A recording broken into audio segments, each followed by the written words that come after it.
Makanya di Islam sebenarnya nih, syariat Islam yang kayak begini, nasehatin, peringatkan, bubar. Kenapa? Kalian mengganggu ketertiban dan maslahat umum. Masih nggak bubar, bubar, perintahkan lagi. Masih nggak mau, bubar, perintahkan lagi. Nggak mau 3 kali, tumpahin darahnya, tumpahin darahnya. Adalah bahwasanya kami bercelana pendek, kami mancing, kami merokok. Iya, itu benar. Itu semua hal yang kami yakini kehalalan. Celana pendek, so what? Kami mancing, so what? Kami ngerokok, so what? Bagaimana pandangan Ustaz tentang Muhammad Al-Fatih? Apakah hadits tentang penaklukan Konstantinopel dan Romawi adalah hadits yang sahih? Ini cerita Muhammad Al-Fatih ini banyak dongengnya orang-orang Ikhwanul Muslimin dan Hizbut Tahrir di situ.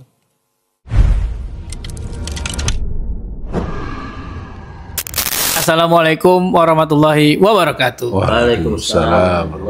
Alhamdulillah kita bisa kembali dan hari ini kita akan mencoba Trial TV X. Waduh. bertanya pada Abi. Nah, jadi apa nih yang kira-kira mau langsung kita tanyakan pada Abi Alfian nih? Mungkin yang kemarin rame aja dari Ustaz siapa? Riyad Bajedeh. Itu beda orang. Oh ya, beda orang. Ya tentang masalah rokok sama itulah coba. Mancing itu. Iqbal tambahin, jadi kan Ustadz Salafi itu kan mengklaim atau diklaim lama jamaahnya itu sebagai Ustadz Sunnah. Mereka yang sangat anti dengan rokok, sangat mengharamkan. Ya kita juga sama nggak ngerokok, Muhammadiyah kan. Kemudian yang kedua, dia itu sebenarnya kita nggak masalahin mancing ya kayaknya netizen. Yang kedua itu membuka auratnya Bi. Jadi kelihatan kan dia kalau nggak salah celana pendek sampai dengkul. Nah yang dikomplain oleh netizen itu adalah ketika dia bilang, kenapa? Emang salahnya apa? Gua pakai celana pendek. Emang apa salahnya gua ngerokok? Ini kan jadi kontradiksi ya antara dia sebelumnya mengharamkan rokok dan pamer aurat. Nah ini dia sekarang seolah-olah membela diri. Nah Abi melihat fenomena ini bagaimana? Ya, bismillahirrahmanirrahim. Pemirsa, hari ini saya berhadapan dengan dua anak umat, dua anak rakyat. Yang satu gizinya kebanyakan, yang gede. Yang satu kelihatannya banyak bertapa gitu ya. Fenomena orang-orang seperti yang tadi mengatakan seperti itu menunjukkan bahwa memang di seluruh kehidupan manusia itu tidak ada orang yang bisa mengklaim bahwa otoritas kebenaran hanya pada dia. Itu yang penting. Yang kedua, tadi artinya mancing, terus dengkulnya kemana-mana, ngerokok, segala macam. Kalau saya ingin katakan, makanya pelajari kebenaran dengan cara yang benar untuk menegakkan kebenaran. Sehingga kamu tahu siapa yang salah. Nah kan kalau gini kan jangan dikit-dikit nyalahin orang dengan perspektif sunnah. Ini kan harusnya dibahasain nih oleh teman-temannya atau guru-guru yang lain. Kamu jangan gitu dong, bikin malu aja, itu satu. Yang lain-lainnya prinsipnya menutup aurat buat laki-laki jelas dari pusat sampai lutut. Jadi kalau dia pakai celananya ke bawah sampai sini itu masih dianggap biasa. Katakanlah kalau kita ngobrol sekarang, katakanlah cuma pakai singlet doang gitu ya. Katakanlah ini kemana-mana, karena itu nggak disebut melanggar. Tapi kan itu nggak akan kita lakukan karena nggak pantas gitu kan. Nah, jadi pemirsa paling tidak pada pertemuan hari ini sebuah proses bahwa kita ingin, marilah kita melihat seluruh potensi-potensi yang dimiliki oleh para satuan-satuan gerakan Islam atau ulama-ulama kita sebagai mutiara-mutiara ilmu, mutiara-mutiara hikmah yang membuat mereka kalau digabungin tuh kayak kalung bagus gitu ya. Jadi paling tidak itu respon awal. Kira-kira apa nih yang mau dipersoalkan lanjut? Yang masalah tadi itu apakah Ustadz itu bisa mewakili suatu jamaahnya dia gitu? Apa harus mengikuti dia gitu? Kemarin berarti kan Ustadz itu kan pembelaan karena awal yang bilang merokok itu haram, tiba-tiba merokok itu nggak apa-apa gitu. Itu pembelaan dia. Bagi jamaahnya itu harus bersikap seperti apa gitu? Ya sebenarnya ini menarik ya. Bagaimana ketika seseorang muncul dengan kelakuan-kelakuan yang merupakan negasi daripada arahan-arahan mainstream dari kelompok kawan-kawan yang dikenal dengan komunitas dakwah Salafi. Salafi menurut saya adalah sebuah potensi umat yang sangat baik. Dia punya tugas tersendiri untuk melakukan purifikasi dan proses pemurnian amalan-amalan menurut ketentuan Allah dan Rasulnya, tapi tidak berarti lalu kalau orang nggak ikut dia, lalu kita dianggap tidak sunnah dan tidak Islam lagi kan gitu. Ya juga sekalian saya mau pesenin, ente juga kalau ada forum orang lain kok kayaknya nggak mau datang gitu ya. Ya jadi lucu aja, jadi seolah-olah yang benar cuma lu doang, itu nggak bisa ya kan. Kebenaran itu tetap ada kelompok-kelompok lain seperti Muhammadiyah, NU, ya Ikhwanul Muslimin dengan personifikasinya PKS, kan ada Front Pembela Islam, ada segala macam. Jadi sekali lagi buat kita semua, bahwa apa yang dilakukan itu merupakan satu fakta bahwa manusia itu adalah makhluk yang lemah, yang bisa terjadi pada siapa saja dengan merokok, dengan pakai celana dengkulnya kelihatan. Secara prinsip nggak ada perdebatan lagi, udah jelas itu mengumbar aurat. Dan kalau nanti tanya sama gurunya, tanya deh, aurat yang diumbarkan kepada publik, aurat yang dilihat pada publik, Rasulullah pernah bersabda, barang siapa yang memamerkan auratnya, nanti Allah akan tugaskan malaikat penjaga neraka untuk meneteskan timah mendidih di bagian tubuhnya, di bagian aurat yang diumbarnya, muttafaqun alaih. Nanti dalilnya minta tolong sama gurunya guru gitu. Nabi, jadi ada yang menarik adalah Ustadz ini, dia kan disingkat dibecandain sama orang jadi URB, Ustadz Riyad Bajri. Tapi dia nggak mau katanya disingkat, karena katanya kalau singkatan kayak UAT, UAH, UAS itu penyingkatan itu kalau kata dia seperti pelaku narkoba. Kan kalau masuk berita disingkat-singkat tuh, dia nggak mau katanya.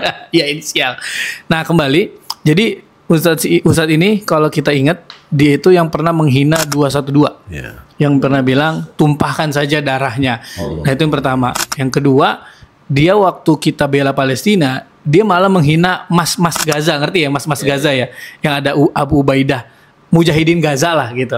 Nah itu juga dihina Bi. Nah ini makanya yang bikin kita bingung, di Salafi itu kan ada ustadz yang bagus lah, kita sama tahu ada Ustadz Khalid Basalamah, ada Ustadz Syafiq, ada ustadz-ustadz yang lain. Tapi dia ini ada di Salafi, apakah ini penyusup? Karena kan kita kan khawatir ya, kok adanya Salafi ini dengan ilmu yang banyak, kok nuansanya jadi kita kayak dikotak-kotakin. Ini Abi melihat fenomena ini bagaimana Bi? Ya, menarik ya perbincangan ini, bagian manapun merupakan sebuah proses bertemunya antara kolonial dengan milenial. Ya, bagaimanapun sebagai generasi tua, buat pemirsa, saya harus menyampaikan sebagai bentuk rasa syukur, di tanggal 2 Januari 2025 cucu saya baru 6, tambah lagi dengan anaknya Mas Teguh, berarti cucu saya ada 7 gitu ya. Jadi artinya ini menjadi buat pemirsa, pertanyaan tadi menjadi penting untuk kita perhatikan bahwa memang akhirnya orang hidup itu adalah memilih fahal hamaha fujuroha watakwaha, artinya pilihan. Ketika ada orang mempunyai pemahaman tentang sebuah situasi, tentang sebuah konsep ajaran, maka dia tidak boleh mengklaim bahwa dia adalah sebagai pemilik otoritas kebenaran. Kebenaran itu hanya milik Allah. Al-haqqu min rabbika fala takunanna minal mumtarin. Itu tercantum dalam Al-Baqarah ayat 147. Nah, artinya kembali kepada perbincangan kita kali ini menjadi penting. Jadi saya ingin mengatakan buat pemirsa, ini adalah hikmah Ramadan. Kami bertiga ini berkumpul boleh dibilang nih adalah by accident ya, gitu. Iya, by accident nih kita tahu-tahu syuting gitu ya. Ini menarik kan? Artinya ini mungkin juga bagian kemunculan generasi baru karena negeri kita sedang dalam keadaan yang sudah hancur-hancuran. Saya ingin katakan negeri kita Indonesia dalam kondisi hancur-hancuran. Dengan adanya pandangan-pandangan yang begitu, menurut saya pada tingkat tertentu ya, kepada Bang Teguh, Bang Iqbal, ini adalah hal yang meresahkan dan merusuhkan. Ini nggak mendidik, uneducated. Saya akan mengatakan siapapun Anda yang dengan atas nama apapun Anda mengecilkan orang lain, itu bukan sikap orang yang beriman. Orang beriman saling melihat bahwa orang lain itu dia mesti punya kelebihan. Dan tidak ada orang hidupnya salah 100%, benar 100%. Dan ini sekali lagi mungkin dengan situasi yang dibicarakan barusan kepada kawan-kawan dari Salafi, bahwa kalian memang ada dan kita hormati keberadaan kalian, tapi juga ada Muhammadiyah, ada NU, ada saya yang lebih dikenal sebagai kader PII yang memang lama dididik oleh pelajar Islam Indonesia, dan juga Mas Teguh yang mungkin juga dibesarkan sebagai generasi muda Muhammadiyah, AMM, termasuk Bang Iqbal. Yang jelas buat semua kita, ayo semua kita bergerak, semua kita berbuat, semua kita berfasabiqul khairat. Sekali lagi, Jangan ada yang merasa sebagai pemegang otoritas kebenaran. Yang memiliki kebenaran hanya Allah, yang memberikan keputusan benar dan salah hanya Allah, dan kekurangan teman kita bukan untuk dipermalukan di depan umum. Begitu. Iya, yang kedua, yang tadi kan soal yang rokok dan mau buka aurat ya. Nah, yang kedua ini dari Ustadz Salafi juga. Jadi kita melihat ada video, ada jamaah yang nanya ke Ustadz tersebut, saya agak lupa namanya. Jadi mempertanyakan tentang Muhammad Al-Fatih, pembebasan Konstantinopel. Ya mungkin berbeda versi sedikit itu hal biasa ya. Nah tapi dia di ucapannya itu malah kayak lebih menyarankan jangan dengarkan Ustadz dari Ikhwanul Muslimin dan Hizbut Tahrir. Ini saya tahu nih, ini ngarahnya ke Ustadz Felix Xiao nih. Jadi kenapa sih ada? Jadi kita ini kan sebenarnya kita sama Ustadz Salafi juga nggak suka nyerang juga ya. Maksudnya asik-asik aja kita dengerin Ustadz Khalid kan suka bahas Sirah Nabawi gitu kan. Kita dengerin. Nah, tapi kok kita mendengarkan mereka seolah-olah kita harus dipaksa membenci Ustadz Felix Xiao, membenci dari Ustadz Ikhwanul Muslimin. Ini kan jadi nggak asik. Gimana Abi melihat fenomena ini? Ini cerita Muhammad Al-Fatih ini banyak dongengnya orang-orang Ikhwanul Muslimin dan Hizbut Tahrir di situ. Ada keyakinan yang sangat rusak. Pembahasan hululiyah dan semisal dengannya. Terus dari Pustontenia, itu kalau di dalam hadits ditaklukkan, itu ditaklukkannya bukan dengan perang. Kaum muslimin cuma takbir saja berjatuhan, ditaklukkan. Itu belum terjadi di dalam sejarah sampai hari ini. Tapi kalau datang sama Ikhwanul Muslimin disebut Tahrir dengan cerita, oh nyambung semuanya itu.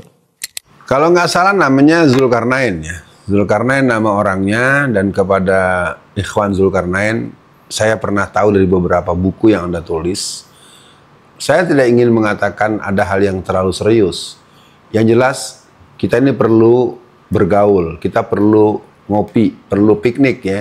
Jangan kurang piknik ente. Jadi sehingga kita akhirnya masalah ini jadi masalah yang nggak ada lah kita mengklaim bahwa lu salah yang benar cuman gua.